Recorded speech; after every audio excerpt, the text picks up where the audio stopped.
चौधरी की कोई क्रेडिबिलिटी दलित बिरादरी में नहीं है। सब लोग इस बात को समझते हैं। तो वो अपना पद और मंत्री पद बचाने की जुग्गत में बेचारे बयान देते रहते हैं, तो खुद ही हेल्पलेस हैं।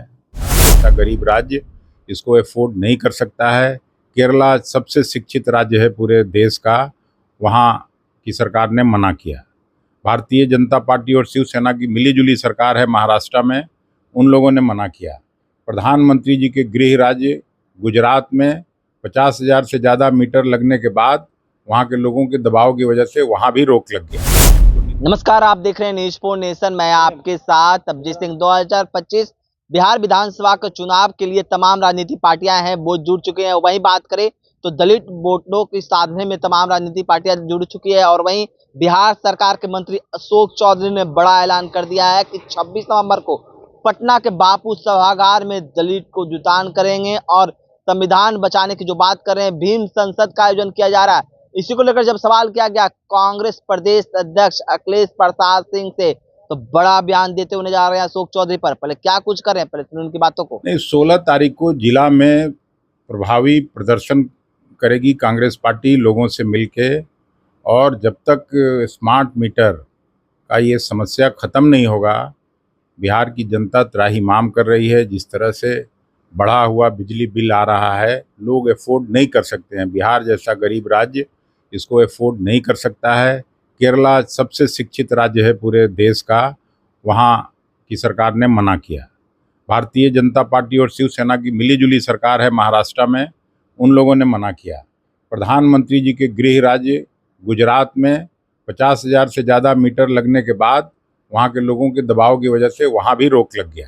तो नीतीश जी में थोड़ी भी संवेदना बची है तो बिहार जैसे गरीब राज्य को इससे मुक्ति दिलाएं। सर, स्मार्ट मीटर को लेकर कहा जा रहा है कि ठीक है स्मार्ट मीटर लगेगा, फिर उसका विकल्प तलाशा गया पुश बटन का कि अब तो ठीक है बिजली नहीं कटेगी आपके घर में। बिजली केवल नहीं कटने का समस्या नहीं है, इसमें जहां आपके घर में 500-700 बिल आता था वो सीधे 4,000-5,000 पे पहुंच गया। तो गरीब राज्य में इसको कैसे अफोर्ड करें लोग? इतनी महंगी बिजली, जहां पे चुनाव होता है 200 यूनिट फ्री, आजकल तो सब जगह प्रचलन हो गया, सभी पार्टियां घोषणा करती हैं, और यहाँ उल्टे बिजली महंगी हो गई। तो बिहार जैसे गरीब राज्य में आप ही बताइए ना, इसका कहाँ कैसे सोल्यूशन निकलेगा, कैसे लोग अफोर्ड करें?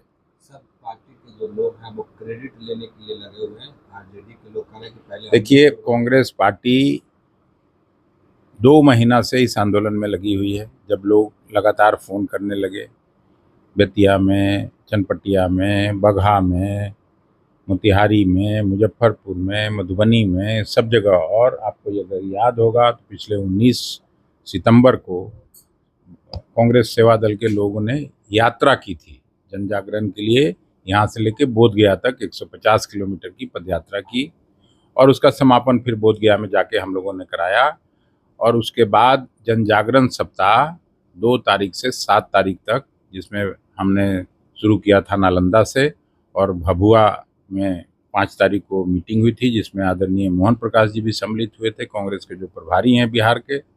और भारी वहाँ जनसमूह उपस्थित हुआ था, और सब लोगों ने एक स्वर से इसको स्वीकार किया कि बिजली का दर बहुत ज़्यादा बढ़ गया है स्मार्ट मीटर लगने के बाद, तो हम लोग अफोर्ड नहीं कर सकते हैं।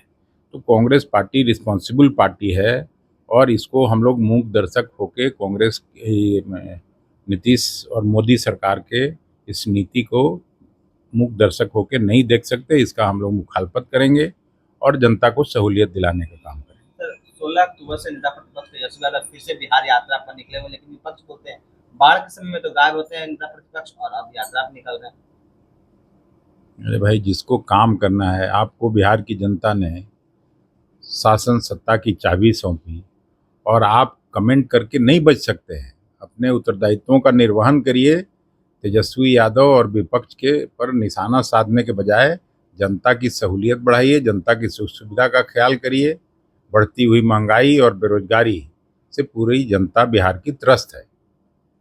आधा आदमी पानी में डूबा हुआ है, घर बार छोड़ के ऊंचे स्थान पर। न उनको भोजन की ठीक से व्यवस्था है, न दवाई की व्यवस्था है, न जानवरों के रहने की व्यवस्था है। उस पर काम करना चाहिए सरकार को, बजाय कि इधर उधर का कमेंट करें।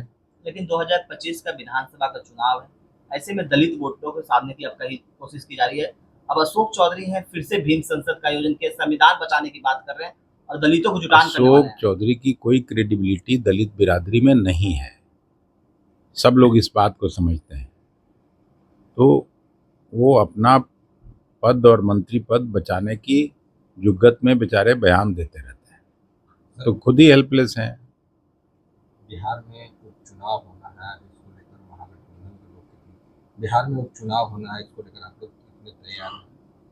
मतलब महागठबंधन से आगे यहाँ की जनता है कि कैसे इस सरकार से मुक्ति मिले। बिहार में एक और गंभीर मुद्दा था जमीन सर्वे को लेकर, नहीं, उसको बंद किया जाना चाहिए। भाई भाई में झगड़ा, भाई बहन में झगड़ा, पूरे परिवार में झगड़ा फैलाने का काम नीतीश जी की सरकार कर रही है। ये सर्वे बंद होना चाहिए। ये क्या मतलब है भाई कि आप घर परिवार में झगड़ा लगा दीजिए, ऑफिसर्स को सीओ वीडियो सब पैसा कमाने में लग गया, कागज के नाम पर, कागज दिखाने के नाम पर। तो ये झगड़ा बंद कराना चाहिए। सरकार का काम होता है जनता को सहूलियत देना, जनता की सुख सुविधा का ख्याल करना, न कि उनके लिए समस्या पैदा करके और उनका दोहन करने का काम सरकार का नहीं होता है। आप बंद करवाने की बात कर रहे हैं, पर जो सरकार में लोग हैं, जो मंत्री हैं, उनका कहना है कि हम लोग 3 महीने तक का समय दिए, अब तो लोगों को दिक्कत नहीं होना चाहिए। दिक्कत हो रही है तभी तो मैं कह रहा हूँ। हम लोग भी तो जनता से जुड़े हुए लोग हैं, हम लोगों के पास भी तो लोग मिलने आते हैं। ये तुरंत बंद किया जाना चाहिए। इस तरह के सर्वे का बिहार में कोई मतलब नहीं है।